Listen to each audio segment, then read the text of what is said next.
Good Gab, sponsored by Skillskin, a nonprofit organization empowering individuals with disabilities through employment.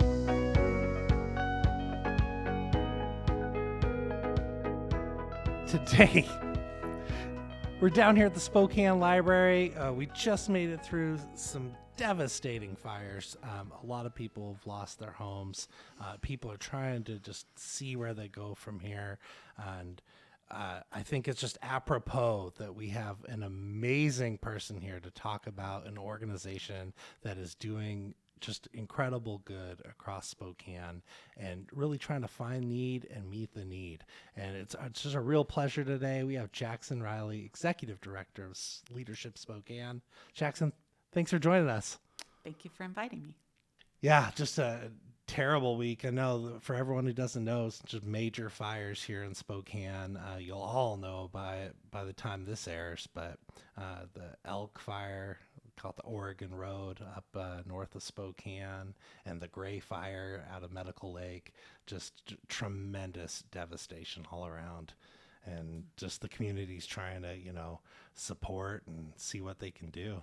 Mm-hmm. And I know in Leadership Spokane, you said there's 60 people in 64. We started class last night. We had the orientation last night. So retreat September 14, 15. And you already started out with a challenge?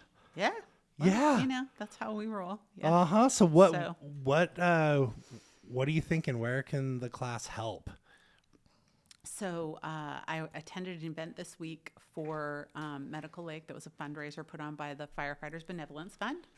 And while I was there, I spoke to Jerry Johnson, who runs the Reimagine Medical Lake Foundation. And she she told me about a winter festival that they host every winter.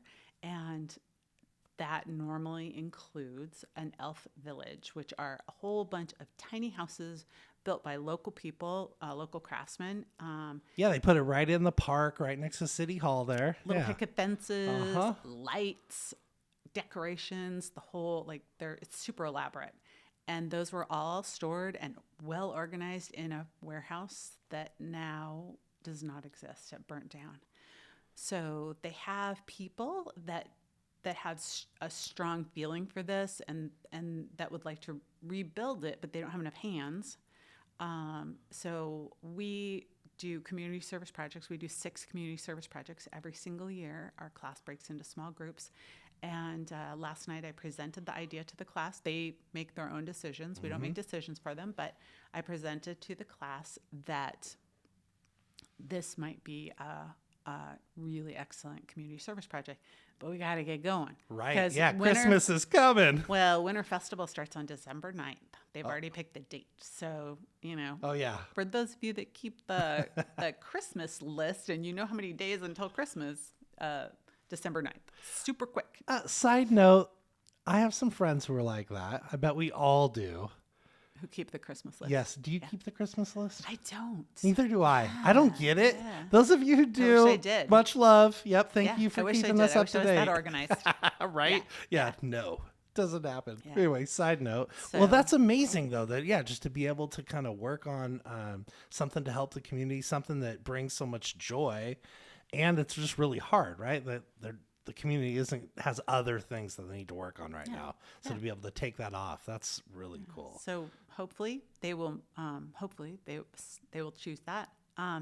In addition to that, though, one of the things that I always tell people is the magic of Leadership Spokane, is that we put people in the room together and then things happen that maybe wouldn't have happened before.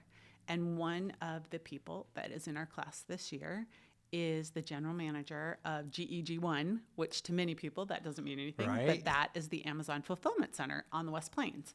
And he came up to me after class and he said, "Hey, I need the contact information for that Reimagine lady because I've got something for her." Well, I don't know what he's got, but I hope that it's magnificent and I hope that it really helps her program.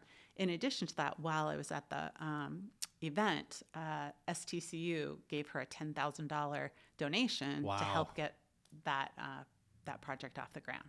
So they got money. They got ideas. They just need hands. So Well, that is hopefully the magic of the Leadership Spokane program. So maybe those of us, who are listening that just have never heard of it before, like what is the program? How long has it been around?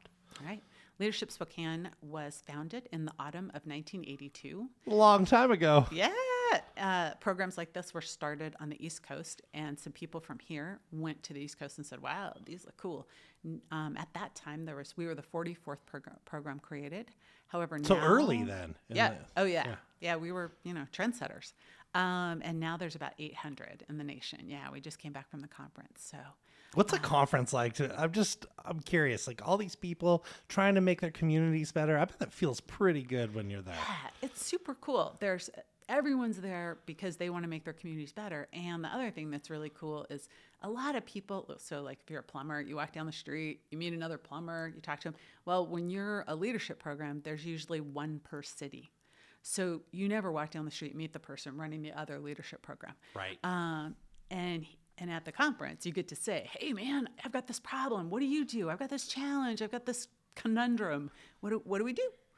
And So share ideas and all the different magic that's created. and best practices, and you get all these brilliant ideas. Yeah. And there's It's a lot of super leeway, fun. right? In each program, each region, kind of develop it, whatever the community needs. Is that right? Yeah. There's different models all over the country. Absolutely. Yeah. So we're started in 1982, and we have had a class every single year since then. We now have Even COVID years. Even COVID Yeah. years. We had a virtual program, and there were many programs across the nation that took a beat during COVID. I will completely admit my team never considered it. I had the most amazing team of people I work with, and they were like, oh no, this is a time when people need to be engaged in their community. They need connection. They need relationships, and we're going to keep doing this. So we did. We did a fully virtual program. And it was successful. One of our folks at Skillskin was in that, I think it was Ian's class that year. He said he had a great experience and is still connected to the folks in that class. Yep. And it was virtual. I love that. Yep. They didn't actually, the class of 2021 did not meet in person until their graduation. We were able to arrange an outdoor graduation for them. So keeping with COVID protocols, they were able to meet, and it was really exciting for them to all see each other in person, not just a little box. Let's see. That's incredible. I love that. Well, so what's someone could expect when they, maybe they're applying, they want to be a part of, a class, and what could they expect in a given year? All right. So first you would apply, which we open the applications on our website in January. Then you would be interviewed and selected, and then class begins in September. And it begins with a 2-day retreat at Camp Luther Haven to create those relationships between the class. And then you meet once a month for 10 months, so until June, through June.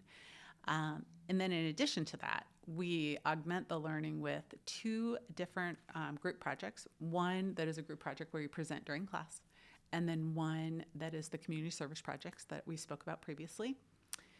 And lastly, we offer between 40 and 50 tours of organizations all over our county. That was one of my favorite parts, was the tours. I couldn't believe all the access that we got, and just to understand what was happening, inside of our community, like some of the good, some of the ugly, and also just how innovative some organizations are. Yeah, all the amazing people and organizations in this city that you just don't know about unless for some reason you have come in contact with them. Really broadens the knowledge of every single person. It was transformative for myself. I'm glad. It sparked something inside of me that I just didn't really know was there, and just wanted to be a part of, moving the needle on good, and seeing where I could plug in to help. And I know that my experience isn't, all that unnormal, right? People, that's what the program is. What people say. It sparks it. It's not everyone, but some people, and I love that. Yeah. Like, it's just, and the connections that you make, still connected to lots of folks in my class, and then outside of it too. Now it's like, when you find people who are all trying to like work to make the community better, it's pretty special. Yeah. And a lot of times they're alumni.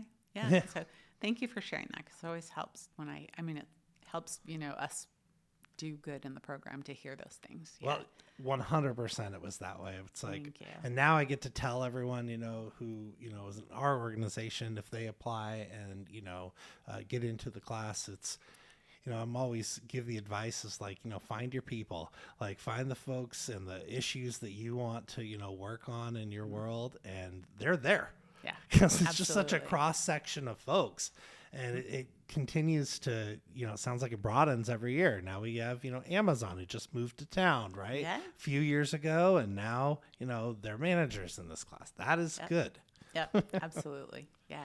What are some of the things that, maybe surprise you about, being the leader? You're the executive director. You get to bring people in, like something about the program that just, makes you feel good or that you didn't expect. So, I think so. I celebrated my 9th anniversary last week, right? So last night we started. We started my 10th class. Yeah. So I've seen a lot of amazing things. I think one of my favorite things about my job is that it does keep me really connected to all of the people doing good in our community. And I like to tell a story about my significant other works at home and does not have colleagues that are even in our time zone. And sometimes he will get down on the world, right? Oh, bad things are happening everywhere, because the only input he gets is from the media, right? Or just from me telling him something, and I have the opposite opinion all the time. Like, I'm always like, there's so many people doing so many amazing, cool things, and every year we have more applications than we can take, and we have a committee that comes together, and they look at all the application materials for these individuals that are asking to be in Leadership Spokane. And it's so hard to select the class. I bet. Because they're such incredible humans. I mean, they're just doing these things, like helping people, and it's overwhelming how amazing they are. But it always keeps that positive attitude in your heart and your head that you meet all those people. Now, I got to meet your significant other on a little side project. Maybe you helped him get into it. We were working at, can't remember the name of the school. It's out in the valley. It's like a tech school out there. Yeah. And we were helping some engineering students get some projects to the finish line. And COVID stopped it, but it was like, that was fun. Yeah, and that. Yeah. Oh, you could tell his group was doing some awesome stuff. I was like, I'm always looking over the shoulder. I was like, nice. Yeah. Yeah, he loves sharing his skills. Heck yeah. Well, then you get to help, plug people in, right? To, the different parts, because you have a unique perspective on what's happening here. Yeah, absolutely. Just like connecting, the Reimagine Medical Lake people with Amazon. I know. How is that? Yeah, that's just like amazing. A regular thing. I have alumni call me all the time saying, hey, can you help me connect to so-and-so, and we regularly do that. Yeah, absolutely. And people often will ask me if I can write them letters of referral, because they know when they're applying to do amazing things, they know that Leadership Spokane has connections everywhere. I mean, really does. It is so amazing. And then the other thing that I really love is the things that come out of things that we don't realize will happen. So, for example, we have an alumni that comes to our program every year, and he provides at the retreat, he provides a $10 challenge. He gives he's unbelievably generous. We'll just say that right up front. Well, we know him. He was on the show. This is Dirk. Yep, yeah. Dirk Bastrick, yeah. And he gives everyone in the class $10. And he says, I'd like you to take this $10 and go do something good, because $10 can change a person's day, and I know that. So, last year and the year before, the class decided to put their $10 together. I thought that was genius, by the way. And then fundraise and do something amazing. Now, none of this is driven by me. It is just those people that are in the room together and given that opportunity, right? It's like anything else in life. When you get an opportunity, it's what you do with it, right? Like, I always compare opportunities to hammers. I could give you a hammer and you could build a house, or you could hit yourself in the head with it, right? True. It's just an opportunity. So the first year that they did it, they did this huge fundraising thing, and they ended up sponsoring 2 rooms at the Ronald McDonald House for a year. Amazing. Last year, they were able to help some local refugees by sourcing some sewing machines, and they were going to go buy sewing machines with their money. But then all these people said, wait, I've got a sewing machine. It's barely used. Here it is. So they got the sewing machines, and these are for these refugees to make a living, right? They needed sewing machines to make a living because they all know how to sew, and that is how they wanted to make their living. But they didn't have the tool. Wow. But then, because they didn't have to spend money on the sewing machines, the group also needed laptops. So they bought them laptops. And they were able to help these people with the tools that they need to be able to make a living, and chase their American dream, like all of us are.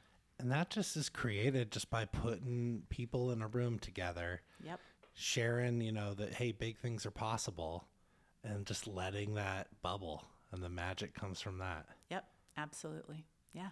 You have a fun job. I do have a fun job. Yeah. That's cool. What drove you to, be a part of Leadership Spokane in the first place? Like, was it just chance or? Yeah. Sort of. I have a background. Like lots of things in life, right? Yeah, right. I have a background in adult education, and I was working in Moses Lake, but I lived here. That's a long commute. Not so great. And I was looking for a new opportunity, and I've always admired Leadership Spokane and all the amazing things that they did in the community.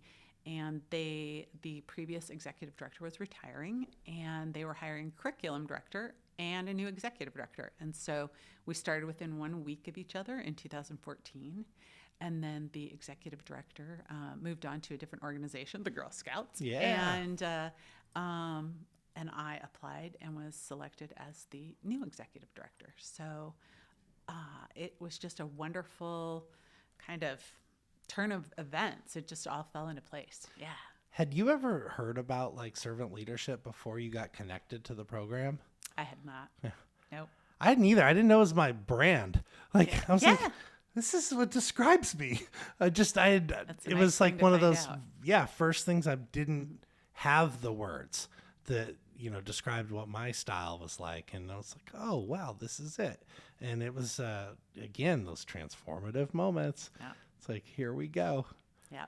I was just working with our youth program this week, explaining to them servant leadership. By the way, our daughter's in the youth program this year, Savannah. It's like, I'm real proud of her, kind of stepping out of her comfort zone, because she's like, I don't want to be seen by anyone. And just to be able to be like, okay, I want to be a part of it. She wants to be in service, but she does not want to be seen. So, whatever. I'm sure lots of 17-year-olds feel that way. But, yeah. So, talk about the kids program. Like, that's cool. So our kids program started in 1996. We take sophomores, juniors, and seniors from anywhere in the county, homeschool, private school, public school. They're all welcome. And we open applications for that in March every year. And then their classes begin in August. And we have a one-day retreat for them. And then I always like to say it's like our adult program, if you left it in the dryer too long and it shrank. So they also learn all about the community, and they get tours of all kinds of places. They meet in different places every month, and we talk to them about servant leadership and hope that some of it sinks in. And again, it's opportunity. We had a young woman in last year's class, and on the last day of class, very often we're hosted by the Spokesman Review. And Rob Curley, the editor, hosts the kids, and he talks to them about the community and how special Spokane is and how amazing it is. And he has a program for summer internships for young people who are interested in journalism. And one of our graduates from last year met him, got really interested, talked to him that night, and she was a summer intern this year. Yeah.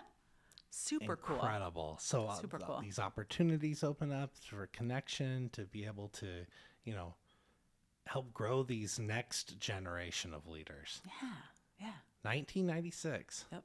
See, I love Spokane. We're always just trying to, be on the edge of something new and trying to do something big. And oftentimes, like, we succeed, right? Yeah. And That's just good times.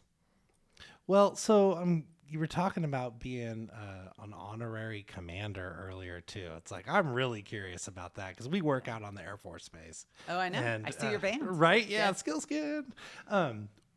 What does that look like? Yeah. And- So the honorary commander program is really just a brilliant idea, and the base reaches out to people in the community and asks them if they would consider being an honorary commander, and you're attached to a specific unit. So so several years ago, right before COVID, actually, they reached out to me and asked me if I would like to be the honorary commander for the Sears. Now, many people don't know what the Sears are, but they do know that there's a survival school Right. at Fairchild, and that's what the Sears are. They are the group that runs the survival school, and I am an urban human.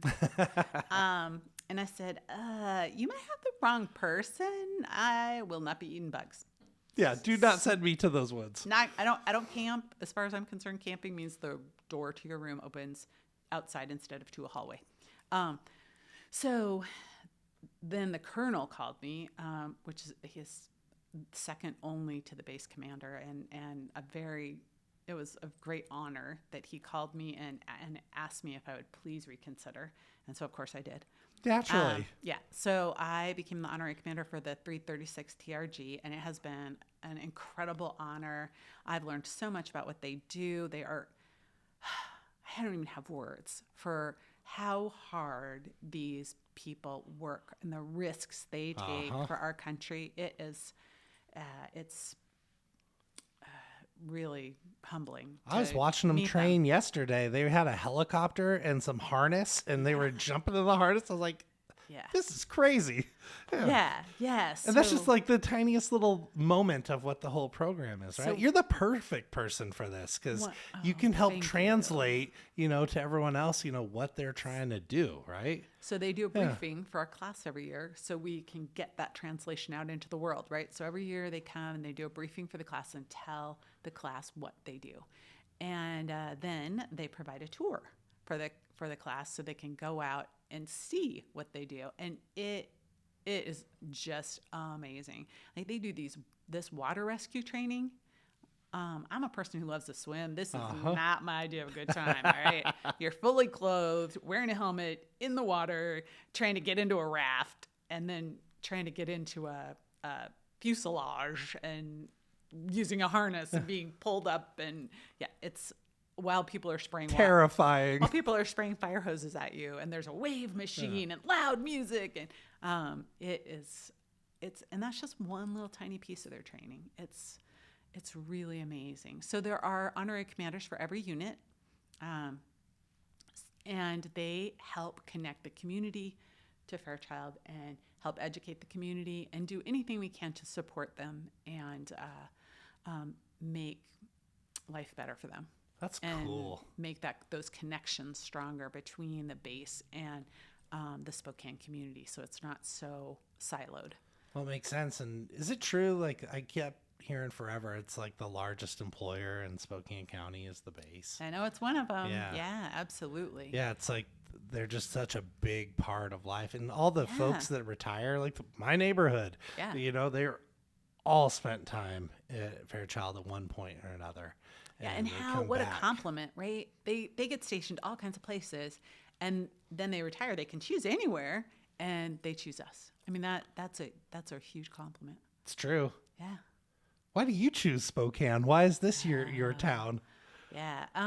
My parents chose Spokane when I was in high school, and I'm going to be honest, I did not think it was the best idea they ever had. Where'd you travel at that from? Time. We came from Southern Oregon and California, and then I moved away, and then I came back. And Spokane I always tell people that I think Spokane is in a sweet spot, right? We've got all the cool things. We've got great restaurants. We've got great concerts. We've got the beautiful nature. We don't have horrific traffic. Right. We don't have all those things. And I love our downtown and all the things there are to do. And there's so many people here that value. I have relatives that live a lot of other places, and they come here and they're like, wow, these are the most beautiful parks I've ever seen. This is such a beautiful city. And I'm like, yeah, it is. Yep. Because they come from places that didn't value those parks, and so they're gone. Yeah, exactly. It's all private land. Wife's family just came up from Kentucky, and it was the similar experience. They were just like, where do you live? This place is amazing. Right. And it's stuff that, you know, maybe I've taken for granted for a long time because I've been here forever too. And it's like, I guess I also took the smell of pine trees for granted. So yeah, I didn't know that was a thing. Like, it smells so good. I'm like, oh, okay. Wow. Okay. Oh, yeah. Yeah, this community is awesome. We've been, like I say, we've been here a long time too, and just love this place. What's in, like, again, you get to see a lot of different, you know, areas of need, people who are helping, making those connections. Do you have any like big dreams for Spokane or something that, you know, maybe you're like, hey, Spokane, you could do better or work on? Yeah. Well, I think we can, all of us and our city can always do better. Right? No doubt. We can always take care of those who have less. We can always help those who have tragedy, like the fires. And we can support the people that are doing the good, right? I mean, there's a lot of people doing a lot of good, and supporting them and saying, hey, man, what can I do to help? Like, maybe I don't want to be the tip of the spear. Right. But what can I do back here to support you? And I always think that's one of the things that Leadership Spokane does, because there's people with these great ideas, but they don't know how to execute them. Yep. And then we put them in the room with these people that they didn't know because they don't work in the same business sector. And that is what gets it off the ground, is they find out how those two areas can work together that normally don't ever work together. Because when we build a class for Leadership Spokane, our goal is to have someone from every business sector, and that's nonprofit, for-profit, education, government, everywhere. So with all those people in the room, those great ideas get launched. Yes, they do. Your program gets to be a part of that magic, and we're just super grateful that you get to help train those next leaders, the next generation. And yeah, any parting thoughts? Thank you so much for having me as a guest. I appreciate it. Jaxon. And thank you so much for the kind words about Leadership Spokane. Oh, yeah, it was an amazing experience. Anyone who's thinking about this right now, you're like, hey, what's going on? Go check out the website. Go talk to your friends. See what's going on at Leadership Spokane. It's a heck of a community. Really a great way to plug in to do good in here in Spokane and the surrounding areas. And yeah, I can't recommend it enough. Jaxon, thanks for joining us. Thanks.